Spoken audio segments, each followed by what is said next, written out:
نحمده ونصلي على رسوله الكريم أما بعد قال الله تعالى يا أيها الذين آمنوا عليكم أنفسكم لا يضركم من ضل إذا اهتديتم. یہ ایک عجیب و غریب آیت ہے.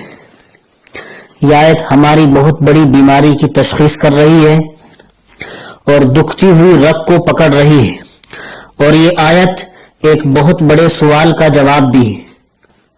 پہلے سوال ذکر کر دیتا ہوں تاکہ آیت اچھی طرح سمجھ میں آ جائے. آج ہم دنیا میں دیکھ رہے ہیں کہ اصلاح حال اور اصلاح معاشرے کی نہ جانے کتنی کوششیں مختلف جہتوں مختلف گوشوں سے ہو رہی ہیں، کتنی جماعتیں کام کر رہی ہیں اور کتنے اجتماعات ہوتے ہیں، اور سب کے مقاصد بظاہر معاشرے میں پھیلی ہوئی برائیوں کا سدباب کرنا ہے. لیکن جب ہم دوسری طرف بازاروں اور دفتروں میں دیکھتے ہیں تو روز بروز معاشرے میں بھلائی کے بجائے برائی پھیلتی جا رہی ہے. تو ذہن میں ایک سوال پیدا ہوتا ہے، آخر ہماری مجلسیں کیوں ناکام ہو رہی ہیں؟ تو یہ آیت اس سوال کا جواب دے رہی ہے کہ سب سے پہلے تم اپنے آپ کی خبر لے لو کہ تم میں سے ہر شخص جھنڈا لیے کھڑا ہے اور آغاز کرنے کے لیے دوسروں کو دعوت دے رہا ہے کہ تم اپنی اصلاح کر لو، حال یہ کہ خود کی اصلاح سے انسان غافل ہے. آج ہم سب اپنے گریبان میں منہ ڈال کر دیکھ لیں کہ مختلف مجلسوں میں ہمارا طرز یہ ہوتا ہے کہ ہم معاشرے کی برائیوں کا تذکرہ مزہ لے کر کرتے ہیں کہ سب لوگ تو یوں کر رہے ہیں، لوگوں کا تو یوں حال ہے.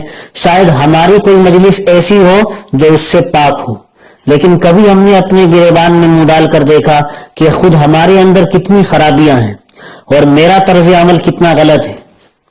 حضور صلی اللہ علیہ وسلم نے ارشاد فرمایا کہ جو شخص یہ کہہ رہا ہے ساری دنیا برباد ہوگی، یعنی دوسروں پر اعتراض کرتا ہے کہ اس کے اندر بے دینی آ گئی ہے، ایسا شخص خود سب سے زیادہ برباد ہے، اس لیے کہ دوسروں پر اعتراض کی غرض سے کہتا ہے.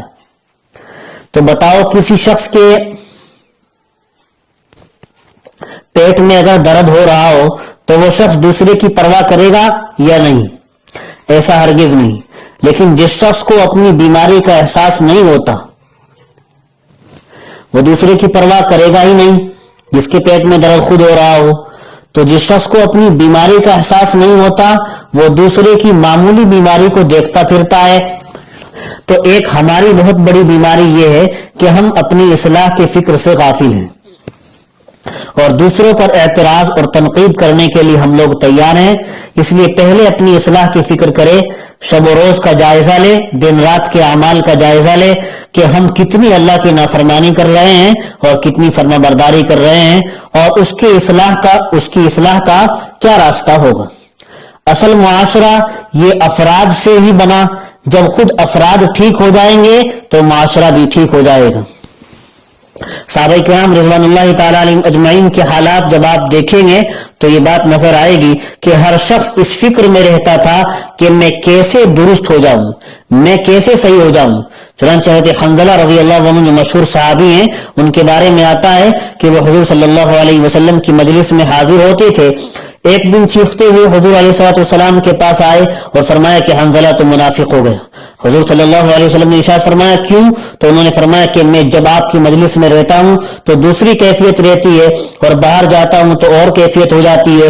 تو حضور صلی اللہ علیہ وسلم نے تسلی دی کہ کیفیت بدلتی رہتی ہے.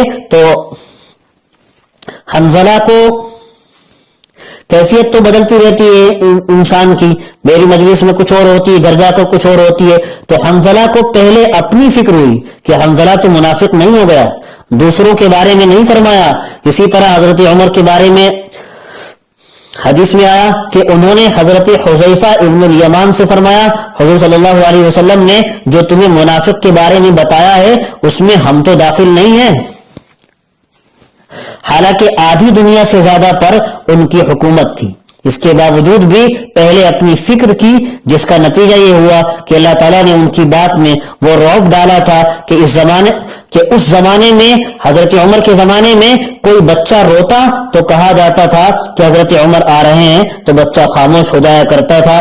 آج ہمارا خیال یہ ہے کہ ہم مجلس میں کھڑے ہو کر بہت اچھی باتیں کرتے ہیں، لیکن خود کا جائزہ نہیں لیتے ہیں، کیا ہم جو کہہ رہے ہیں وہ ہمارے اندر ہے بھی یا نہیں، جس کا نتیجہ یہ ہوتا ہے کہ ہم سماج پر ایک اچھا اثر نہیں ڈال پاتے، اور اثر ڈال بھی دیتے ہیں تو سماج یہ کہہ کر ٹال دیتی ہے کہ خود کے اندر تو ہے نہیں اور ہمیں سمجھا رہا ہے۔ اس لیے ہمارے لیے ضروری ہے کہ پہلے ہم اپنے گریبان میں جھانکیں تاکہ ہماری مجلسیں کامیاب